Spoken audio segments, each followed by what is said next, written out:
Great morning, students. I hope all are fine and safe at your home. बच्चों, कल हमने अपने पाठ 2 मंत्र में पढ़ा था। जो डॉक्टर चड्ढा है उनका स्वभाव बहुत ही कठोर है। संध्या का समय हो गया था और वह गोल्फ खेलने के लिए तैयार हो रहे थे। तभी एक बूढ़ा व्यक्ति अपने बेटे को लेकर उनके पास आता है और आग्रह करता है, डॉक्टर साहब, मेरा बेटा 4 दिन से बीमार है। इसने अपनी आंखें भी नहीं खोली। आप इसे एक बार देख लीजिए। लेकिन डॉक्टर चड्ढा उसे देखने से मना कर देते हैं और कहते हैं कि यह समय मरीजों को देखने का नहीं है। आप कल सवेरे आना। बूढ़ा व्यक्ति बार बार आग्रह करता है, गिड़गिड़ा कर कहता है, हुजूर, एक बार देख लीजिए, नहीं तो लड़का हाथ से चला जाएगा। लेकिन डॉक्टर चड्ढा उन्हें फिर से कहते हैं, आपको समझ में नहीं आता, एक बार बोल दिया ना कि कल सवेरे आना। यह हमने अपने पाठ में कल पढ़ा था। बच्चों, आज हम पढ़ेंगे जो बूढ़ा व्यक्ति है, भगत, वह सोचता है कि क्या संसार में इतने कठोर दिल के भी लोग रहते हैं जो अपने आनंद के लिए लोगों की जान की भी परवाह नहीं करते। उसे विश्वास नहीं होता कि संसार में इतने कठोर दिल के भी व्यक्ति रहते हैं, क्योंकि जो डॉक्टर चड्ढा है उनका स्वभाव बहुत ही कठोर है और कठोर स्वभाव होने के कारण वे भगत के पुत्र को देखते भी नहीं और उसी दिन उनके बेटे की शाम को मृत्यु हो जाती है। उनके घर का दीपक बुझ जाता है। कई वर्ष बीत जाते हैं। डॉक्टर चड्ढा ने बहुत ही यश और धन कमाया है। उनके 2 बच्चे हैं, एक बेटी जो ब्याही जा चुकी है और एक बेटा है। उसके जन्मदिन पर पार्टी रखी जाती है जिसमें रईस और कॉलेज से छात्र आते हैं। यही सब हम अपने पाठ में आज पढ़ेंगे। तो चलिए बच्चों, अब हम अपने पाठ को पढ़ते हैं। Let's start.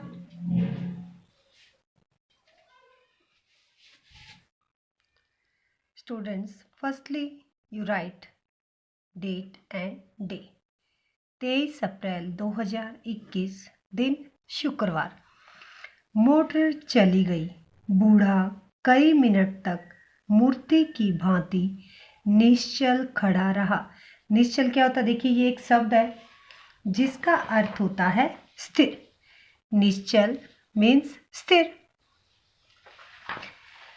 संसार में ऐसे मनुष्य भी होते हैं जो अपने मजे के आगे किसी की जान की भी परवाह नहीं करते। कोई मनुष्य इतना कठोर हो सकता है, इसका विश्वास भी नहीं होता है। अब वो जो भगत है वो क्या सोच रहा है कि क्या संसार में ऐसे इतने कठोर दिल के भी लोग होते हैं? उसे विश्वास नहीं हो रहा था। वह उन पुराने जमाने के जीवों में था जो लगी हुई आग को बुझाने, मुर्दे को कंधा देने, किसी के छप्पर को उठाने और किसी कलह को शांत करने के लिए सदा तैयार रहते थे। कलह का क्या अर्थ होता है? कलह एक शब्द है जिसका अर्थ होता है लड़ाई झगड़ा। जो भगत है वो कैसा व्यक्ति था जो क्या करता है कि भाई आग लग जाती है उसको वो बुझाने की कोशिश करता है, या कहीं पर भी लड़ाई झगड़ा होता है तो वह उसे शांत करवाने की कोशिश करता, उस हमेशा तैयार रहता है। इसलिए उसे विश्वास नहीं हो रहा था कि क्या संसार में इतने कठोर दिल के भी व्यक्ति रहते हैं। जब तक बूढ़े को मोटर दिखाई दी, वह खड़ा टकटकी लगाए उस ओर देखता रहा। शायद उसे अब भी डॉक्टर साहब के लौट आने की आशा थी। अब जो भगत है, जो बूढ़ा लोग है, वो क्या करता है, उस मोटर को एक टकटकी लगाए देखता रहता है किस आस में कि शायद डॉक्टर साहब वापस लौट आए और मेरे बेटे को देख लें। फिर उसने कहारों को डोली उठाने को कहा। डोली जिधर से आई थी उधर ही चली गई। चारों ओर से निराश होकर डॉक्टर चड्ढा के पास आया था। इनकी बड़ी तारीफ सुनी थी। यहाँ से निराश होकर फिर वह किसी दूसरे डॉक्टर के पास न गया। सोच लिया कि किस्मत में लिखा ही नहीं। अब जो बूढ़ा व्यक्ति है, भगत है, वो क्या सोचता है, वह निराश हो जाता है और डॉक्टर चड्ढा के पास से निराश होकर वापस आने पर उसने सोच लिया कि मेरी किस्मत में यही लिखा है। उसी रात को उसका हंसता खेलता 7 साल का बालक इस संसार से चल बसा। बूढ़े बाप के जीवन का बस एक यही आधार था। इस दीपक के बुझते ही जीवन की अंधेरी रात भाएं भाएं करने लगी। कई साल बीत गए। डॉक्टर चड्ढा ने खूब यश और धन कमाया। क्या कहा है कि कई साल बीत गए, जो डॉक्टर चड्ढा हों उन्होंने खूब अपना नाम कमाया और धन भी कमाया।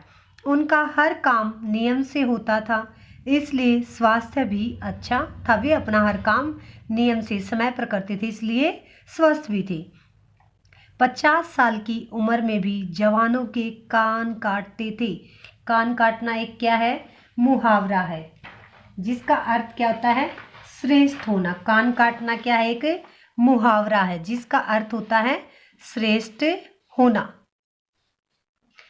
कान काटना एक मुहावरा है, कान काटना जिसका अर्थ होता है श्रेष्ठ होना। कान काटना श्रेष्ठ होना। उनके केवल 2 ही बच्चे थे। बेटी ब्याही जा चुकी थी। क्या कहा, उसके 2 ही बच्चे थे और जो बेटी थी उनकी, उसकी शादी हो चुकी थी और बेटा 20 साल का हुआ था। उसी की सालगिरह। सालगिरह एक शब्द है जिसका अर्थ होता है जन्मदिन। सालगिरह जन्मदिन। सालगिरह का क्या अर्थ है, जन्मदिन की पार्टी थी। शहर के रईस और कॉलेज के छात्र आए हुए थे। डॉक्टर साहब का बेटा कैलाश एक रेशमी कमीज पहने नंगे सिर नंगे पांव मेहमानों की देखभाल में लगा हुआ था। अचानक मृणालिनी ने कहा, क्यों कैलाश, तुम्हारे सांप कहाँ है, जरा मुझे दिखा दो।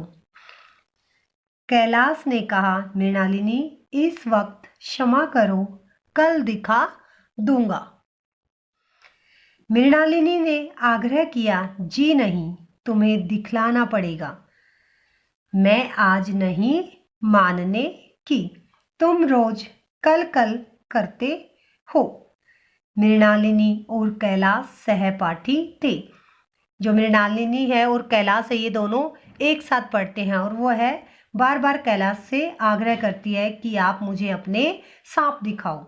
आप मुझे हर बार ऐसे ही टालते रहते हो, लेकिन आज तो दिखाना ही पड़ेगा। कैलाश को सांपों को पालने, उनकी आदतों का अध्ययन करने का शौक था। यह विद्या उसने एक सपेरे से सीखी थी। सांपों की जड़ी बूटियां जमा करने का भी उसे मर्ज था। मर्ज क्या होता है, एक आदत, शौक होना। जो कैलाश है उसे जो सांपों की जड़ी बूटियां होती है कि भाई अगर सांप काट ले तो कौन सी जड़ी बूटी का प्रयोग किया जाएगा, वह जड़ी बूटियां भी क्या कर लेता था, इकट्ठा करता था। उसे इस चीज की आदत थी, शौक था। मृणालिनी के जिद करने पर एक महाशय ने कहा, दिखा क्यों नहीं देते, जरा सी बात के लिए टाल मटोल कर रहे हो। टाल मटोल करना एक क्या है बेटे, मुहावरा है जिसका अर्थ क्या होता है, टाल मटोल करना, जिसका अर्थ होता है इनकार कर देना। टाल मटोल करना मीन्स इनकार करना।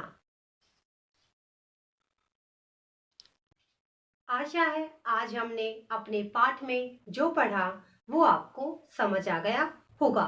हमने पढ़ा कि मोटर चली गई और बूढ़ा व्यक्ति वहीं स्थिर खड़ा रहा। उसे विश्वास नहीं हो रहा था कि संसार में ऐसे भी मनुष्य हैं जो अपने मजे के लिए किसी की जान की भी परवाह नहीं करते। बूढ़े व्यक्ति को आस थी कि डॉक्टर चड्ढा उसके बेटे को एक बार जरूर देखेंगे, लेकिन ऐसा नहीं हुआ। वह मोटर को टकटकी लगाए देखता रहता है, शायद डॉक्टर चड्ढा एक बार वापस जरूर आएंगे, लेकिन ऐसा नहीं होता और उसी रात उनके बेटे की मृत्यु हो जाती है। उनके घर का दीपक बुझ जाता है। कई वर्ष बीत गए। डॉक्टर चड्ढा ने बहुत ही धन और यश कमाया था। उनके 2 बच्चे थे। बेटी ब्याही जा चुकी थी और बेटा 20 साल का हो चुका था। उसी की सालगिरह की पार्टी थी, मीन्स उसी का जन्मदिन मनाया जा रहा था। डॉक्टर चड्ढा के बेटे का नाम कैलाश था। पार्टी में रईस और कॉलेज के छात्र आए हुए थे। मृणालिनी कैलाश की दोस्त थी। वह कैलाश से आग्रह करती है कि आप आज मुझे अपने सांपों को जरूर दिखाएंगे। कैलाश को सांपों को पालने का बहुत ही शौक था और वह अलग अलग जड़ी बूटियों को भी इकट्ठा करता था। यही सब आज हमने अपने पाठ में पढ़ा है। बच्चों, आप सभी ने भी अपने पाठ को ध्यान से पढ़ना है और समझना है। धन्यवाद। आपका दिन शुभ हो।